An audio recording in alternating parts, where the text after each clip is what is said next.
What the hell's going on? Are you having a fun time, my sweet? What the hell are you?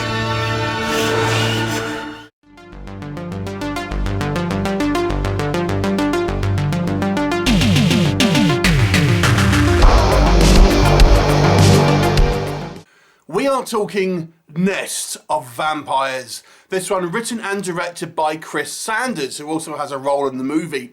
It's a low-budget British crime horror thriller in the line of the Taken style movies. Its budget was around about £30,000, so obviously quite a low budget, and stars Tom Fairfoot as Kit Valentine, who is our protagonist. He is an MI5 agent whose daughter has been kidnapped and his wife murdered 2 months ago, and he decides he is going to try and track down the perpetrators with the help of his kind of colleagues at MI5. But he uncovers a web of lies, and there may well be a supernatural element involved, as you can probably tell by the title. What will happen? You have to watch the movie to find out. So let's discuss Nest of Vampires. Let's talk about, first of all, the positives. I've got to say, the title is pretty good. It does give you images of huge kind of gatherings of vampires. Unfortunately, we never really kind of get that, but the title is pretty good. But what can I say about the movie that works? For the low budget that this is, £30,000, I do think there is a couple of reasonable gore shots that uses practical effects. And thank goodness they use real fake blood, if you know what I mean, other than kind of CGI blood.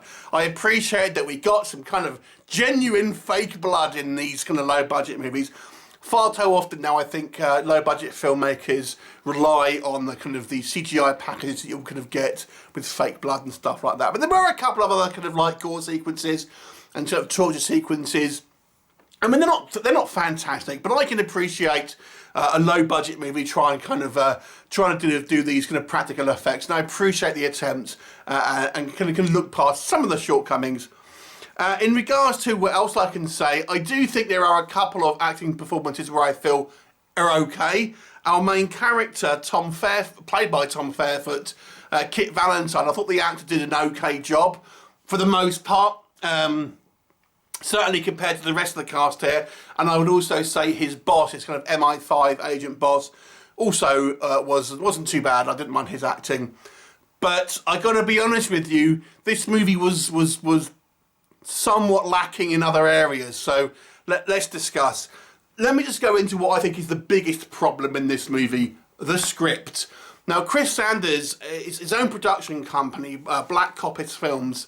He's directed the movie, he's written the script, he starred in it, pretty much the one-man show. And here's the problem is, this is why you have a producer on a movie, is to kind of push back on impulses from writers, directors who, who kind of want to do things their way, and where it's a singular vision. Obviously, the people that are involved, Chris Sanders and people who are involved in this movie, know what this movie is supposed to be about. But let me tell you, this is one of the most convoluted and muddled scripts I've ever seen. It is just a mess script-wise.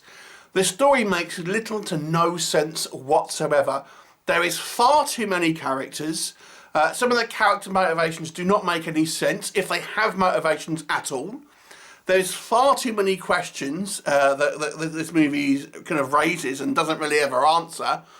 The movie just goes in all of these kind of different directions, and I think it's trying to have this weaving storyline where we're meant to follow this journey, that this character is going through and finding out all of these people with, have ulterior motives. But it's just written and filmed in a way that is nonsensical. Now, I've seen this happen a few times with low budget filmmakers.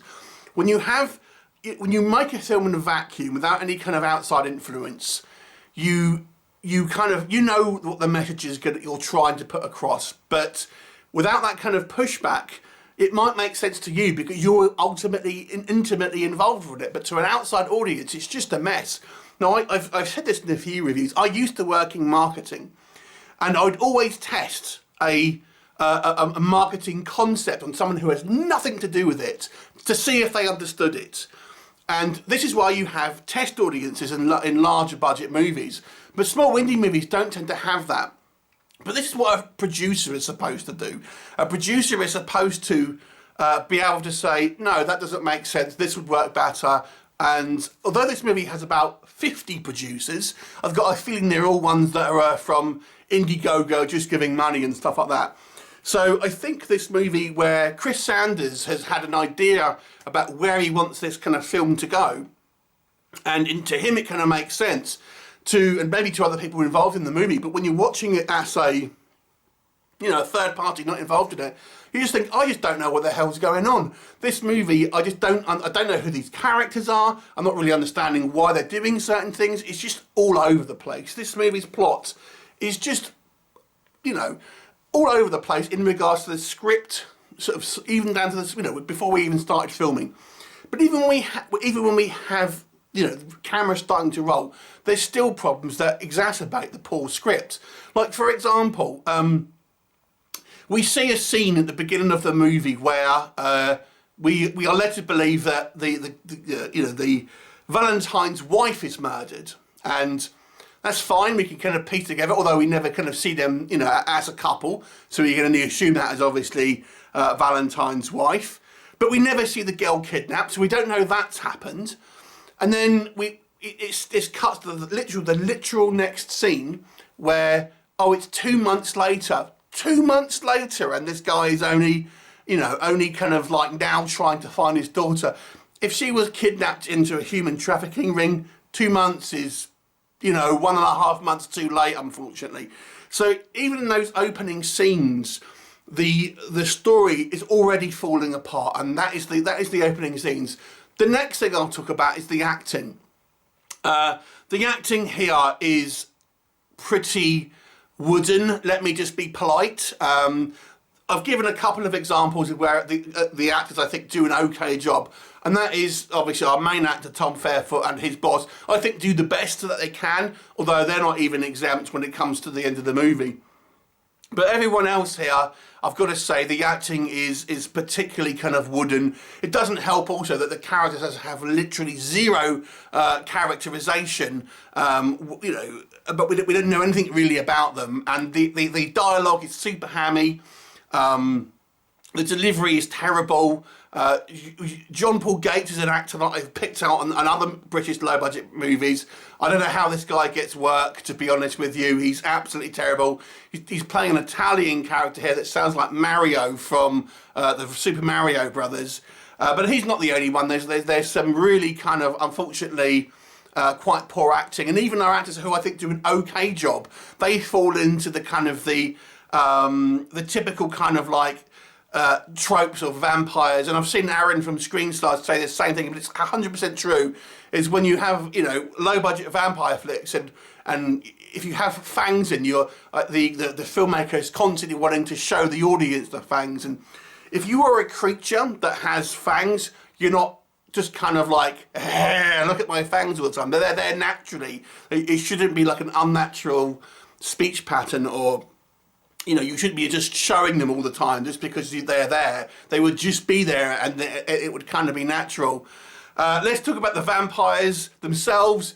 If you're expecting a horror film per se, outside of a couple of torture sequences, which is more to do with kind of like the gangster side of stuff, the vampire action is right to the end of the movie, and you're going to be disappointed with the whole concept of a nest of vampires, because that is, let's just say, somewhat of an exaggeration. We do have a few vampires, but I never really feel it kind of lives up to that promise. The vampire makeup, as I say, we have our actors with these fake fangs who always feel the need to kind of show us, that's the audience, but they also have like these kind of like these prosthetics on their makeup, giving them these veins and things.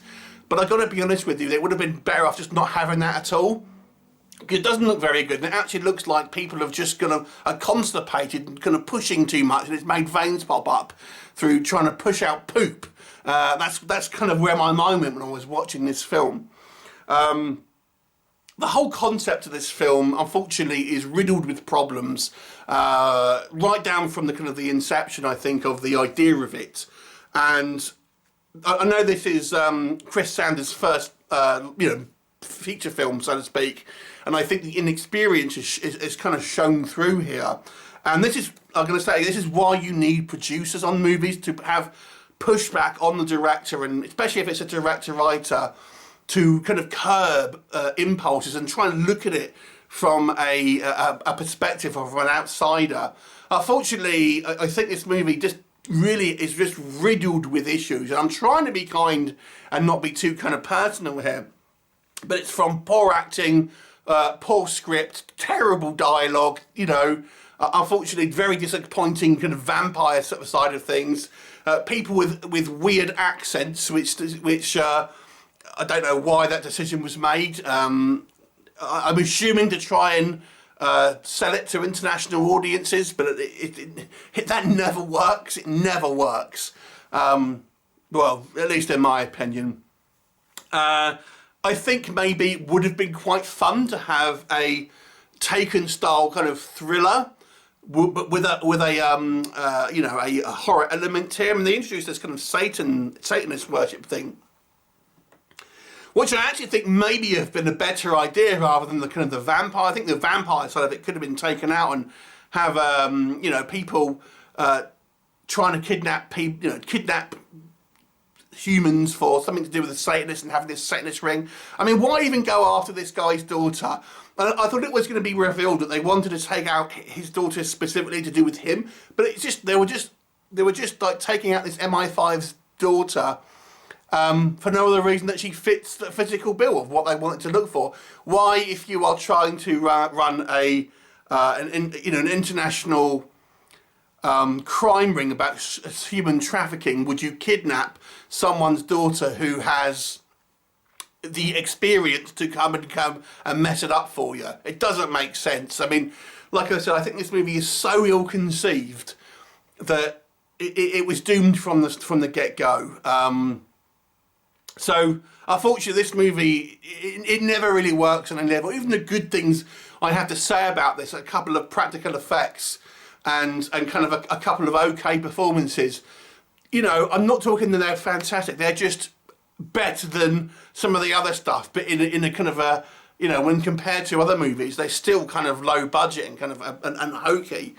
But they, you know, that's the best I can say about this movie. This movie, unfortunately, is quite disappointing. Let me just put it politely. Had it been reworked, I think there was the basis of an interesting idea here, but it needed more work, it needed more input, it needed more of a second glance, I think, and cut down on the amount of characters that this movie has in, that have literally no characterization, and have, you know, characters with motivations and backstories that we can kind of get to know them about. It's just, unfortunately, a real mess, this movie. I'm going to give this one a 2 out of 10. Have you seen it? What did you think of it? Leave me a comment, and I shall look forward to seeing you next time. Bye for now.